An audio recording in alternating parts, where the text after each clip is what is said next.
Welcome back. Another episode of Bars Loaded podcast. Today, we were joined by world champion powerlifter, Australia's own Sarah Rainbow, hot off the back of a fantastic performance at the WRPF Launceston Toyota Showdown on the 23rd of March of this year, where Sarah completed a 315 kilo squat, 177.5 kilo bench press, and a 282.5 kilo deadlift for a 775 kilo total at 100.7 body weight. That's just an absolutely incredible performance, the best to ever do it. And we were lucky enough to sit down and get a little bit of an insight from Sarah on the mentality that it takes to get to the top level, the time and the dedication that it takes to get to the top level, and what it feels like to start to get up into the upper echelon of powerlifting and starting to move weights that not only has she never lifted, but nobody in her position in all of history has lifted. So a fantastic conversation. I hope that there's something in here that can kind of resonate with you guys out there that are trying to push their own boundaries. I know there was for me.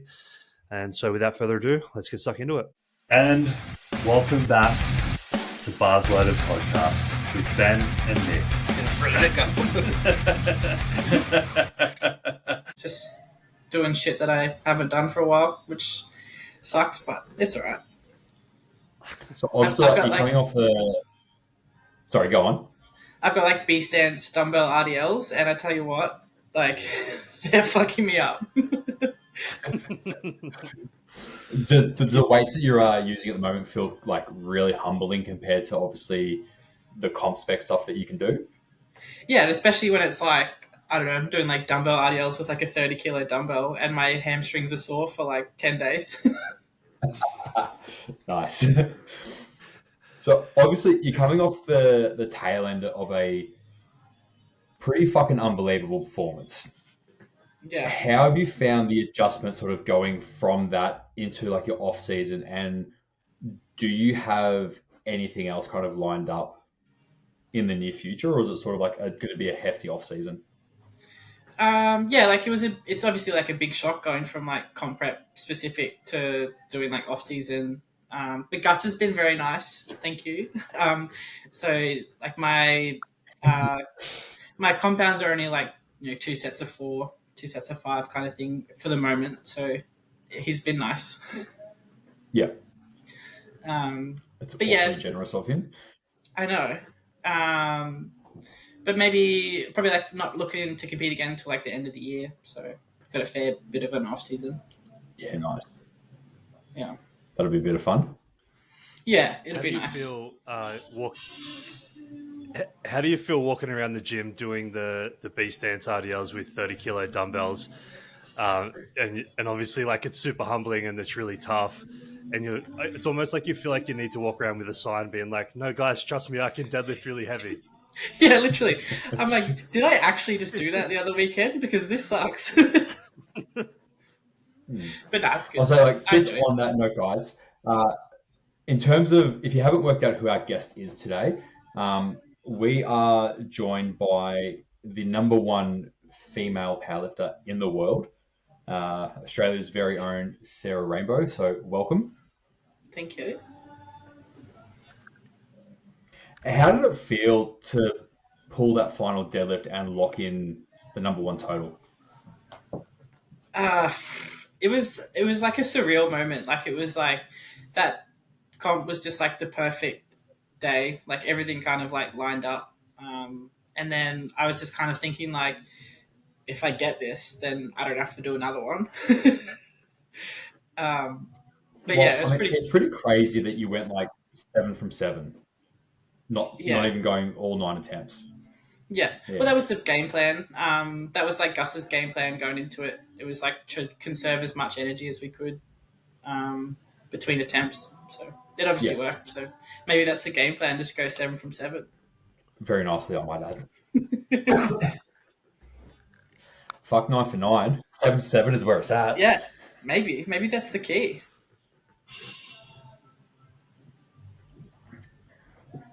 I think we need to bring that in as a thing moving forward.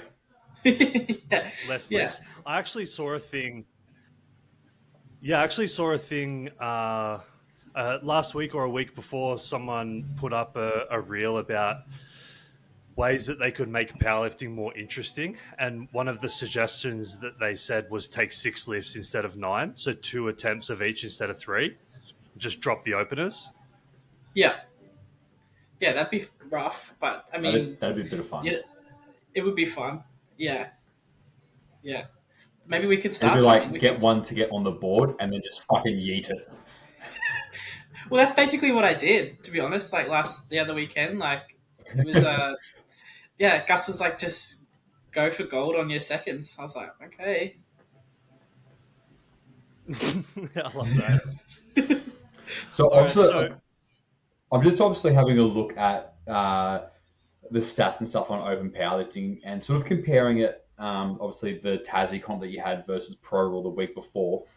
Mhm. I've sort of got like a couple of questions that roll into like one big overarching question. One, how did it feel to go to 700 plus kilo totals back to back weekends? And obviously, was the plan at Pro Raw to shoot for the all time total record? And then what did you adjust between Pro Raw and Tassie to obviously have the increase in performance that you did have? It wasn't the plan. The plan was to try and do it at Pro Raw. But yeah, Okay. I think a few like external factors, like it was like really hot, like a 2-hour weigh-in makes it harder too. It was a smaller day, so there's only like 2 flights, which obviously like I just didn't have enough like recovery in between. The plan wasn't to do 2 back-to-back 700 comps. But yeah, it just happened. The only thing we changed was like the Tassie day, I weighed in late, so I could weigh in. I think I weighed in about 10 o'clock, and then I didn't start lifting till like the session didn't start till about 2. So I had like 3 meals, 4 liters of fluids. I obviously like slept in because it was like a later day, but that's really all we changed. It was still the same game plan as Pro Raw, and then obviously the second attempts rather than taking it as a third. Yeah. I mean, like, it's again, for someone who has obviously been around powerlifting for pretty much almost the same amount of time that you have been, it was unbelievable to see that as the result come the end of the day. Like sort of seeing a few updates throughout the day from people that I know who were at Tassie as well. It's just fucking impressive. Yeah, I'm still just want to gobsmacked obviously say by it. massive congratulations. Yeah, thank you. It's insane. Like 775 at 100.7 is just. I mean, it's a lot stronger than me. Ben, do you have the actual lift numbers open there as well? I certainly do. Do you want to read them out? So Tassie was a 315 kilo squat, 177.5 kilo bench press, and a 282.5 kilo deadlift. Okay, cool. So, fuck.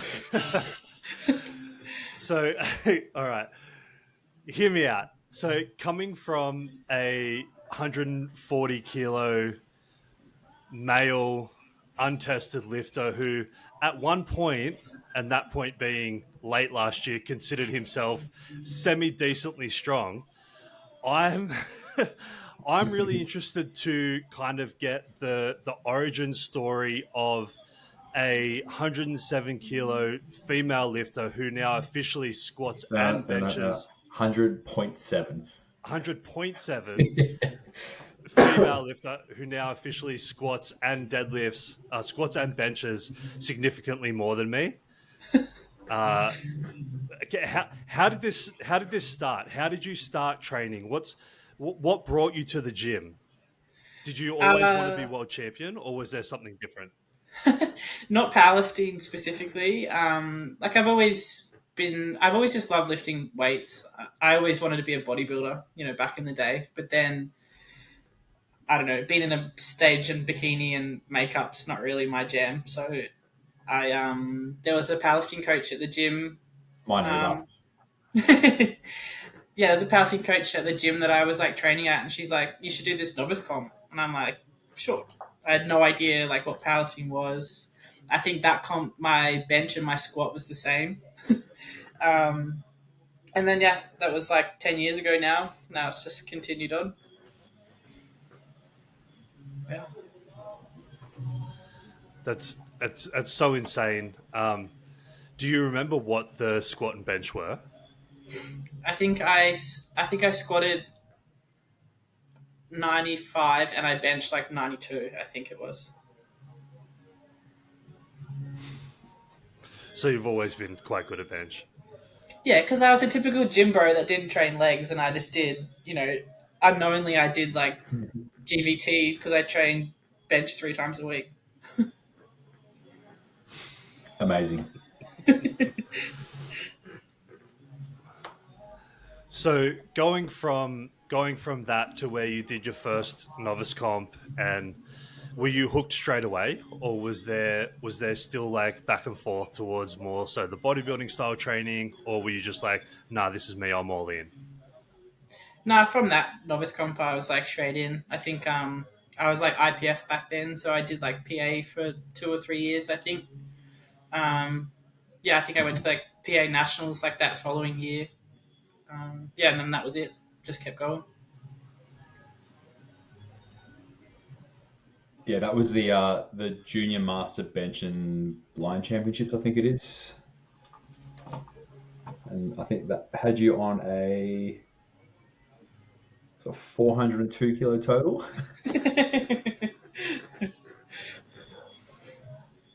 a little bit of a change between then and now. Seems like a lifetime ago, that total. Like, it's even just crazy. Like, so I've just got your page up on Open Powerlifting at the moment. So, like, your first comp, which was with PA, that was Iron Fest 3 back in 2015. It was like a 362.5 kilo total. And then you just sort of see it gradually start to climb. It's like, 362, 367, 402, 433, 447, 445, and then it's just like 535, 640. Then there's a few there around around 600, and it's like 660, then 712, 720, 735, and then 775. Like, it is just unreal to look at that progression just linearly from like a numerical perspective on here. Like, that is, like, if you can't tell, I'm just like fanboying just a little bit at the moment. Mostly because I'm like, I would love to be that strong one day. It's like, when I grow up, I want to be as strong as Sarah. There's a fair bit of time between those totals, though. Like, it's I don't know. It's still 9 cool years, yeah. Yeah. Yeah. So from that first total, or from that first novice comp, the mindset was obviously more geared towards let's just try this out and have fun and see what this all is. How has the mindset changed over the years? The more serious you got into powerlifting, the more your total grew, the more, I guess, higher the stakes were each competition or each meet. How has the mindset changed, or has it not changed at all? It's not changed a lot. It's not changed a great deal. Like, I've always just loved, like lifting weights, lifting heavy weights. I've always loved like competing and just like being better than I was like the last time. Obviously, like, as I got closer to like the all-time total, like that came in. Like the closer I got to the total. At what point did you realize you're going to try and shoot for that? Sorry, that cut out. The last bit cut out. Sorry, I was going to say, at what point did you sort of realize that the total was an actual like achievable outcome? Gus and I were like mid like the pro raw prep, and we were like, hang on a minute, like we could actually like be pretty close to this. So it was only like probably the start of the year that we were like certain that we were going to have a crack at it. Okay. Yeah. That's pretty fucking exciting. Yeah, it was pretty cool. Like we've always spoken about it and we're like, oh, one day it'd be cool to like have a go at it. And then like the prep just kept rolling and we were like, fuck, let's just do it now while we can. How long have you been working with Gus for? This is my 8th year now with Gus. Yeah. Yeah, nice. So one thing that Nick and I have spoken about in like the episodes that we record with just the two of us is the importance of like longevity with a coach in terms of the longer you spend with a coach, the better the coach learns you as a lifter, and obviously then can yield a better outcome. And I think this is probably a fantastic way for us to kind of really solidify that statement. Obviously, the fact that you guys have been working together for 8 years, which is almost your entire powerlifting career, and that has been cemented with a number 1 all-time world record total. Like that's a great testament to the relationship that you guys have as coach and athlete, which I think is just a really good example of why it's important to work with someone long-term if you want a semi-decent result. Yeah, no, absolutely. Like Gus knows me like inside out, and he can predict things before I can even predict them. And just having just all the data. I'd hate to know how much data he has, but it's what works. So obviously, powerlifting has played a pretty substantial role in your life over the last 10 years. What are things outside of powerlifting that drive you? To be honest, like my life is gearing towards powerlifting more now. So I left my job at the end of last year, and just focusing full time on powerlifting and being an athlete as well as coaching stuff as well. So yeah, my life is pretty much geared towards powerlifting and just being an athlete. Yeah.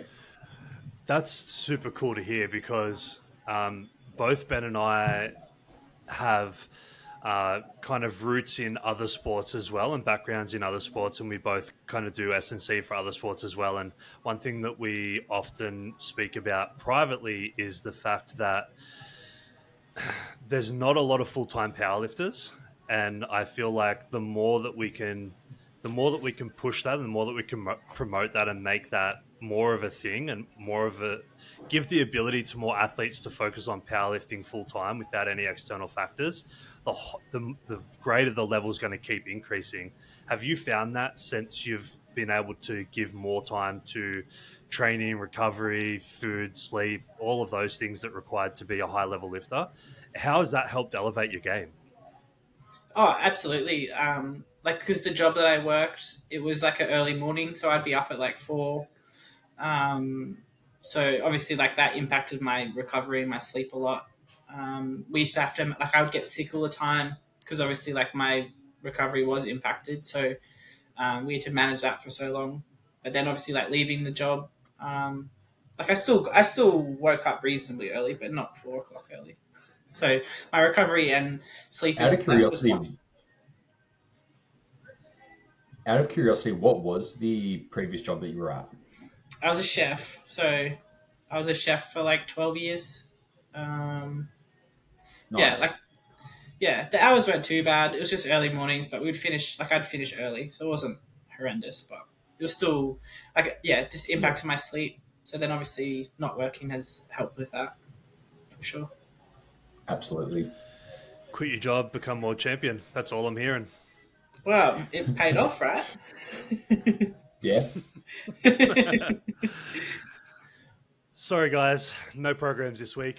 I'm focused on being world champion. What do you mean just this week though, Nick?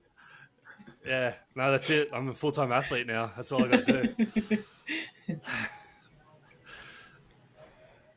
So obviously with the background as being a chef, and then obviously needing to focus on nutrition and all that sort of stuff as much as you would have had to being the athlete that you are, Did you do your own meal prep, or did someone help you with that?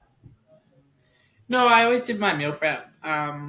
But to be honest, it was always basic as fuck. Like it was, I just eat like mince and rice. Like it's Oh, nothing yeah. that great. Yeah, it's really boring. I'm such a whore for like minced rice, some butter, and some salt. Like, ugh, that is a meal I could So eat all day, every day for the rest of my life. yeah, absolutely. That's pretty much like all I eat. Like it's just basic. Mm. Yeah, yeah. I got paid to All cook for for other it. people, not myself. Yeah, I get that. So, you really are just a massive gym bro, hey? Yeah, pretty much. I love it. So, all right, you're the perfect person to ask this because I have this. This is completely off topic and unplanned. So we're just going completely rogue here, but I feel like this is perfect. From someone who wants big arms, but but but I just can't bring myself to train arms because I've always been the footy player that thought it was really lame that gym bros trained arms all the time. But I'm also a gym bro and I want big arms. Like, how do I get big arms, Sarah?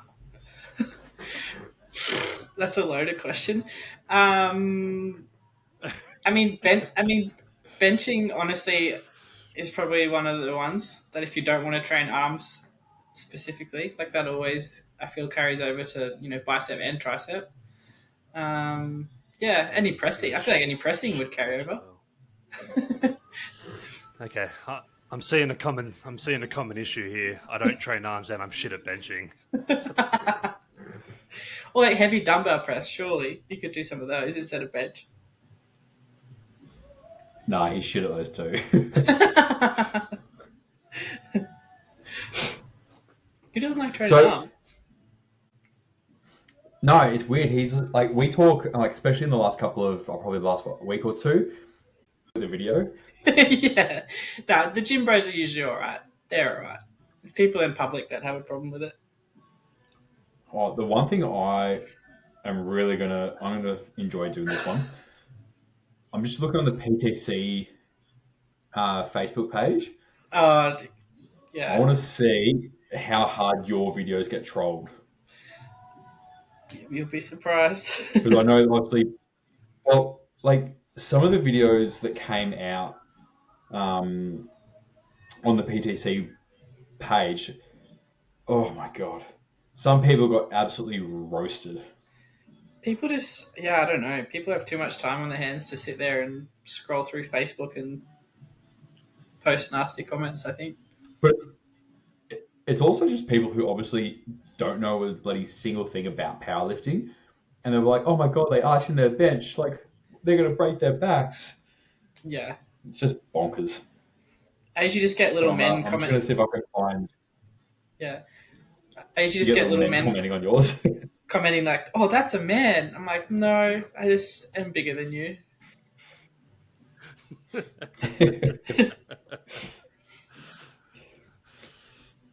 that's fantastic. But some people get roasted on I'm there. interested. Yeah, Oh, there's like yeah. a few videos that have like literally thousands of comments. Like the ones that you have are just people being fucking idiots. I mean, like I feel like that would be the majority of the comment section on the good old PTC comment section. A lot of them. Hmm. I'm really interested because you do some coaching as well, right? Mm-hmm. And obviously, like what it takes to get stronger. Like you know how you program for other people. You've been with Gus for a long time now. You can kind of probably see what he's got in mind based on the current program that you have. Do you kind of like think forward as to what the plan is 6 months in advance, 8 months in advance, or do you just take it week by week? and just do what he says and go from there? No, we plan ahead. Like after each comp, we'll sit down and kind of like work out where we want to go and like what I want to do, and then we'll just work backwards from that.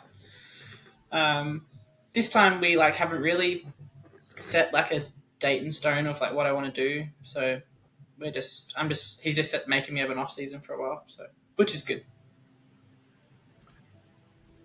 I'm sure it'll come in very handy as well. Just out of curiosity though, like obviously, a 315 kilo squat, a 177.5 bench, and a 282 deadlift. Those are massive numbers. As far as like, hitting certain numbers in comp, do you have like a goal that you'll be working towards for the next comp? Like, is it, a 700 pound squat? Is it, a 400 pound bench? Like, is there specific goals that you've got in terms of numbers that you'd like to lift? Yeah, well, I guess for that comp, like it was just for the total. Now I'll probably focus, a little bit more on like the individual lifts. This off season, we're definitely like focusing more on my sumo because like we would get to the end of the prep and it would just fall apart like under the top end. So yeah, spending some time to like work on that, and I think like keep pushing that like as far as we can go. I think would be pretty cool. And then try to put like all three together. Like I think a 300 deadlift would be pretty cool. That'll be exciting for us. I was just going to say it'd be nice to see a 300 deadlift on the end of that as well. Yeah. So that'll be the plan, but we'll see. That would be a mean total if you could pull together, a 315, 320 squat, like a 180 bench, and then like a 300 deadlift as well. It'd be fucking brutal. Then I can surely retire. What? That'd pretty much have you cracking an 800 kilo total as well, which would be fucking insane. Yeah, and then I can retire and not squat anymore. How long do you reckon that would actually last for, though? Maybe 2 weeks, probably. Or do you reckon you'd be like, fuck, I need a squat? Yeah. It is my least favourite, though. That's for sure. Is it really? Yeah. Why's that? I don't know. It's just something just really great about pulling a deadlift from the floor, Like it's good for the soul. And then squats just, I don't know, who can be bothered?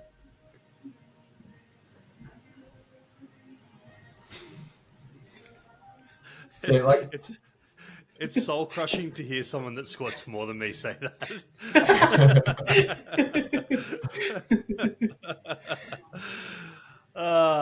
Fuck. I'm so happy I'm retired.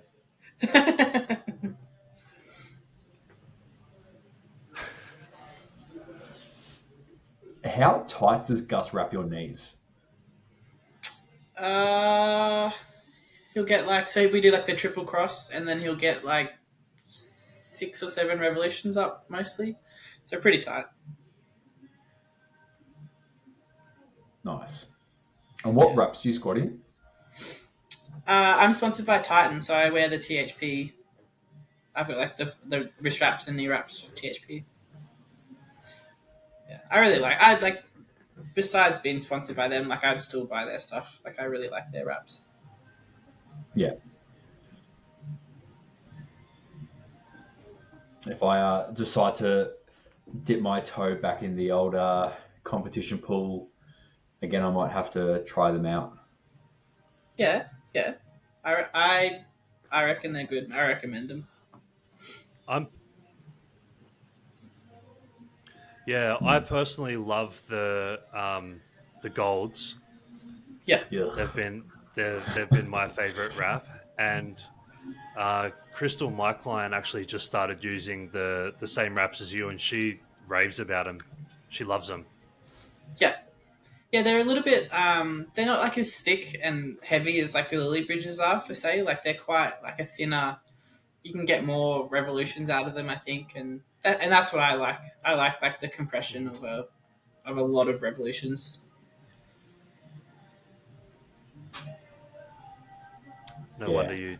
No wonder you dislike squatting. My poor knees. Yeah, exactly. Do you know who? Do you know Alex Deacon? Mm-hmm. So when I was wrapping Alex's knees in 2020 before Pro Raw got cancelled, we did a little mock meet at PTC before it closed down here in South Melbourne, and I think when he squatted 370 at like 104, I think with the Lily Bridges, I think I got like 10 revs around his knees, That's fucked. and yeah, but like before I wrapped him, I looked him dead in the face. I'm like, dude, I'm gonna try and hurt you. And he's just like, let's go. But I'm sure. yeah, I'm sure you did. we had a great time. It was a real bonding moment for us. Nick can tell you what it's like to have knees wrapped by me. Yeah, it's brutal. We have fun. Look, as long as you have fun, that's all that matters. So Right? out of the three, then if yeah, Exactly. Out of the three, if squatting is your least favorite, what would be your most favorite? Deadlifts are definitely my most favorite, and then bench second.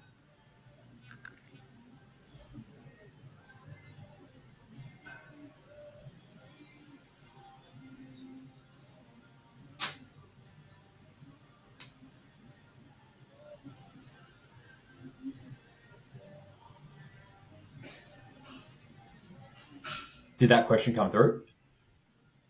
Yeah, did I answer? Did it come through? Oh, there was a bit of lagging Ah. and glitching, I think. Oh, deadlifts are my favorite, and then bench second.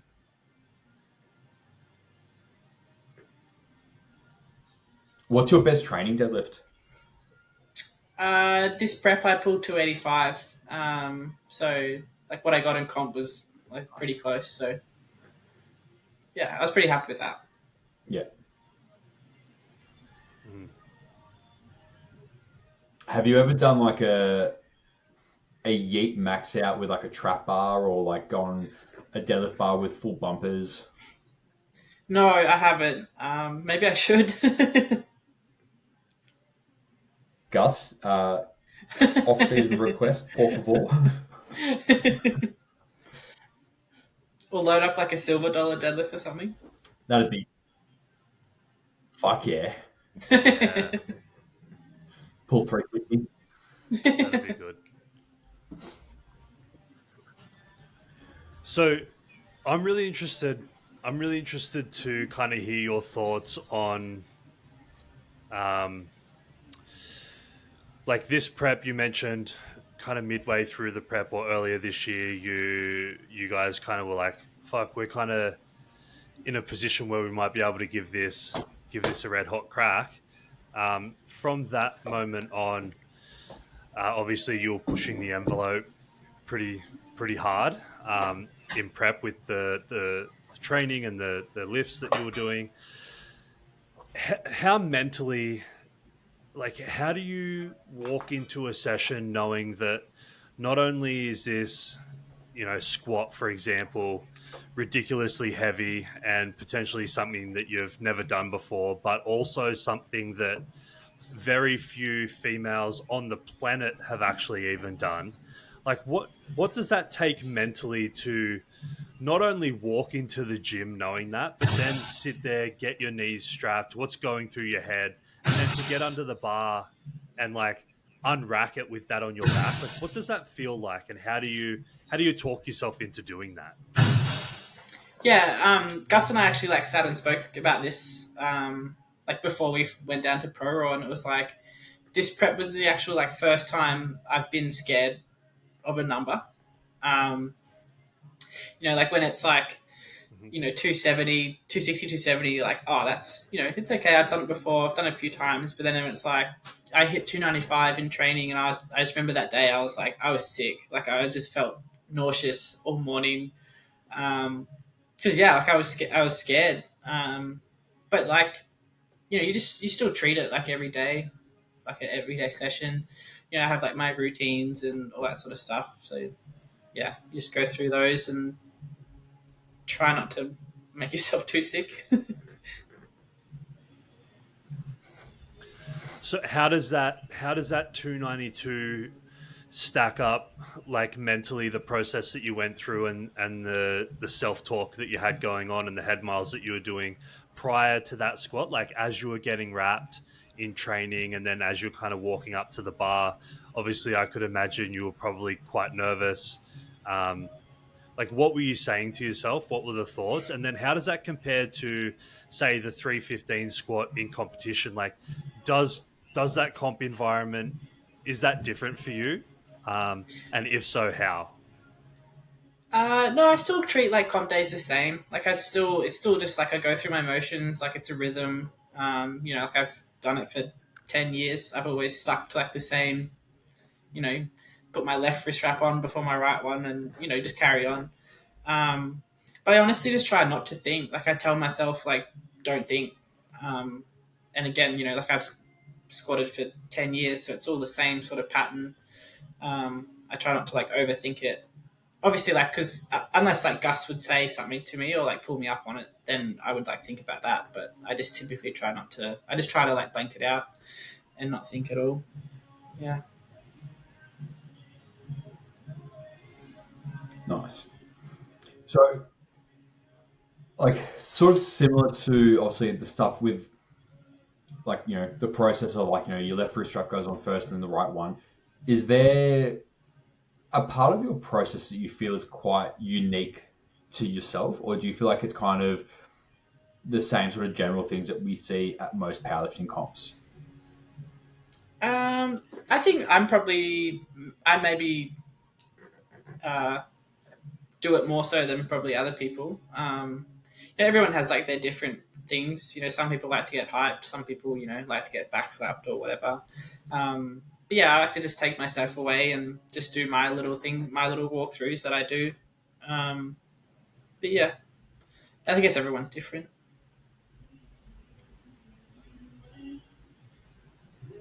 Nice.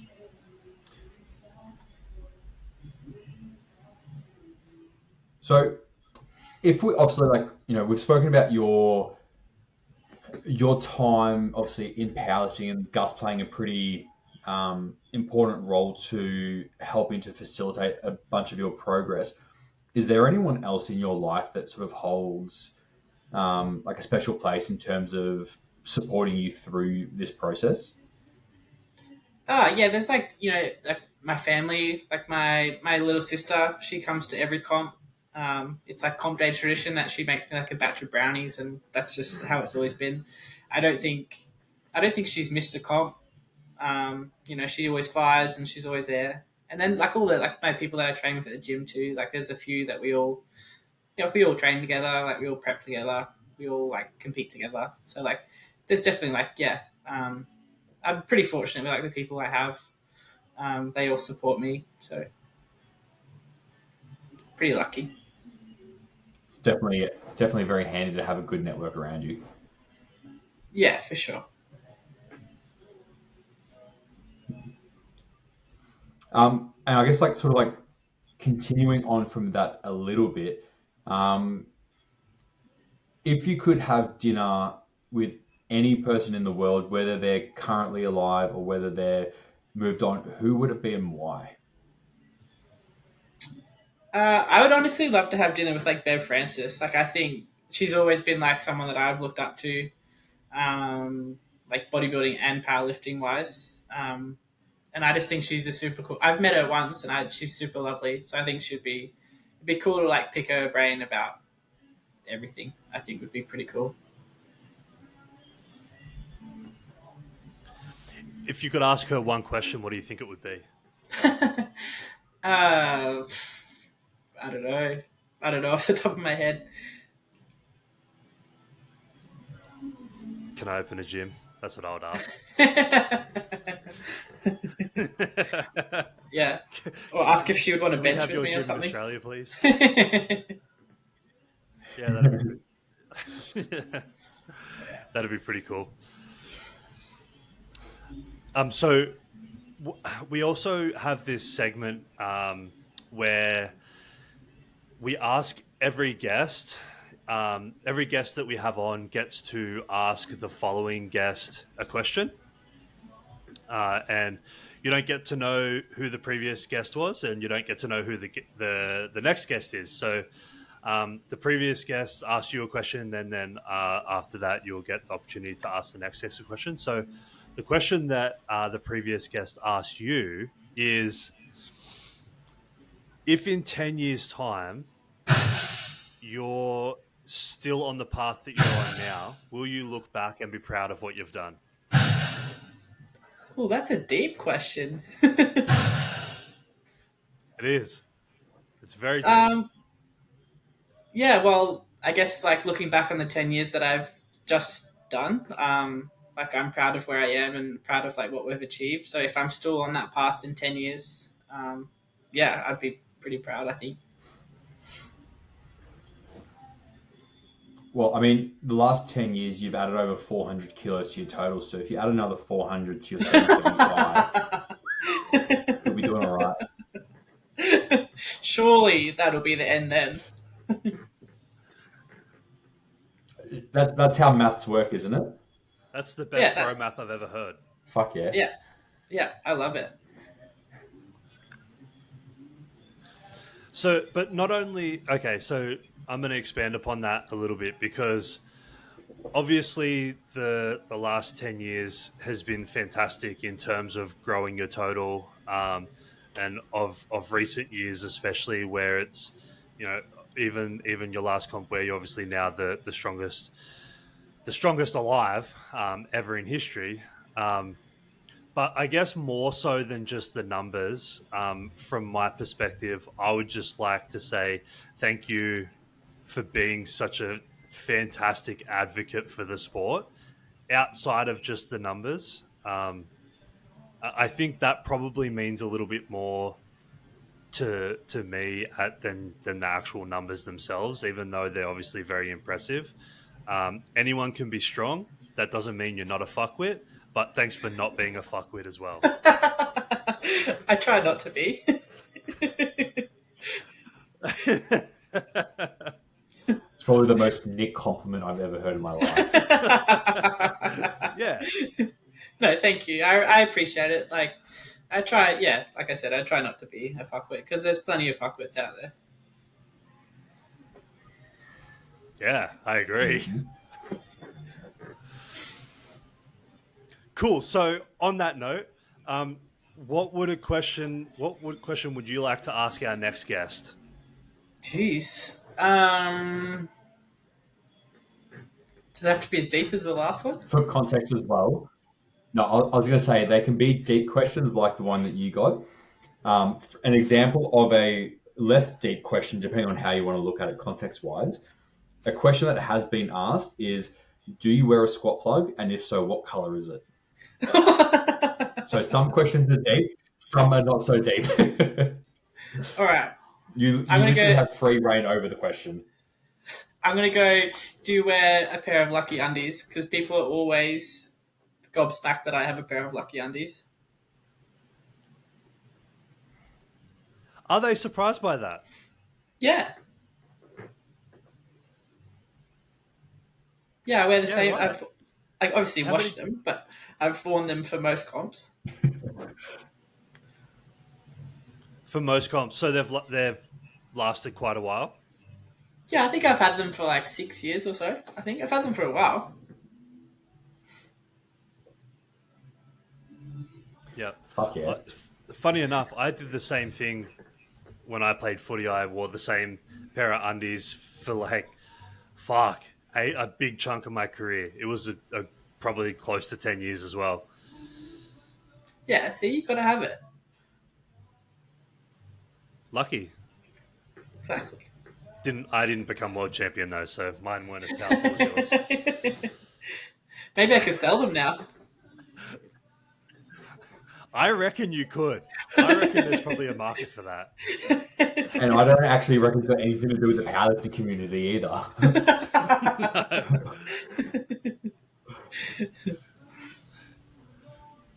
You could probably sell feet pics as well, I reckon, or just like anything.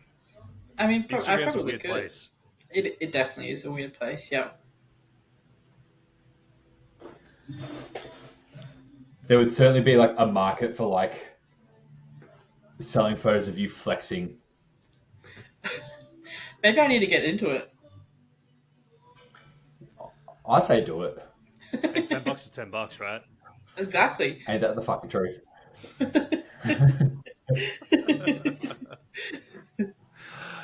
One last question from me before I think we will probably wrap this up. If you could give one piece of advice to lifters that are either getting started or partway in their journey, what would it be? I think just like what you guys were saying about, finding a coach that you trust and sticking with them, stick with the process. Like just because you have one bad comp, like it's not the coach's fault. You guys like have to work together and keep pushing through it. And I think just like take your time.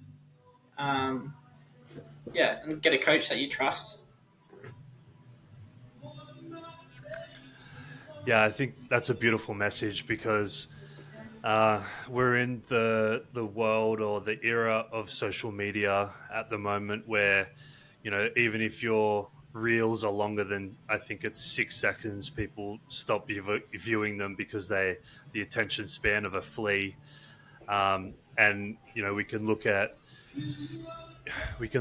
anyone that's ever made it anywhere in life, and you're a perfect example of this in powerlifting where, yeah, your most recent total is ultra impressive in something that everyone will look at and aspire to, no doubt. But that hasn't been 6 months of work or 8 months of work. It's quite literally been a decade of work culminating together into what you see now as a world champion. And it's good things take time, and to just be patient and stick with it, I think, is a great message. Yeah, absolutely. Cool. Thank you so much for joining us, Sarah. Thank you for having me. Thanks for having me. What's I think we've lost Nick temporarily. Pretty much, we pretty much just like, obviously, if you do have somewhere that people can find you, or if there's any sort of exciting projects you've got coming up, do you want to take a moment just to sort of let everyone know what you've got coming up and where they can find you? Yeah, you can follow along on my exciting off-season of dumbbell RDLs. Just on my Instagram, it's like Sarah_Rainbow. That's it. Cool. Nick, do you have anything else? Sweet. All right. Thank you so much for joining us. Guys, look after yourselves, and we will catch you guys next time. Thanks, guys.